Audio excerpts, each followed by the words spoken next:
Pedro na cha ko na nhẹ chu chu na pha rồi cho nên cái Pedro rồi nhà từ vợ ai cả cơ pa tạng ạ từ vợ na nhẹ mà rồi nhẹ của mà chani nhẹ mà na ngu cái vui cái pa cái gì mà ai cả cơ are đúng cái rồi nhẹ của mà Pedro na đã go na nhẹ mà ta vợ nương cái na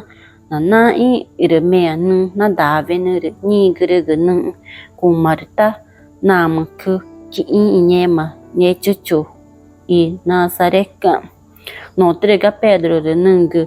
niko na nhẹ chu chu are dung ji de nya na gere chama de tama nu chafa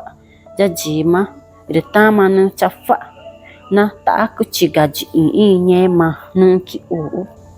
nya na gere de nhẹ ko ma ga nung ma de impata a te are de etva na de nhẹ của mắt tama ni cả ga ota no trega nhẹ mà pa kerve na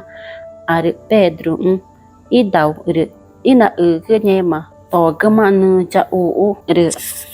ni grega nya re vu i na tan i no tere nung ma ga Pedro re ve na nung ni ko re ji kama ngra re nhẹ mà dung ga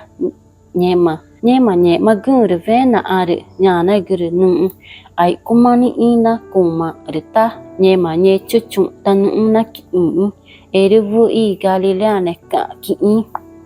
re nhẹ kuma ga Pedro re pora ka nung ni ko re nya na gre nung re ai kuma ta ma nu chafa nhẹ mà ja te ina chiga pede agun re nhẹ kuma dora chi u go re to pa na re ta chong na po re nhẹ kuma tama no re ta re pukana ni ka ga ota re nhẹ kuma ga Pedro re na fa chiga na nhẹ mà orega ga pa ka nhẹ chu chu na ma nu i u ga nya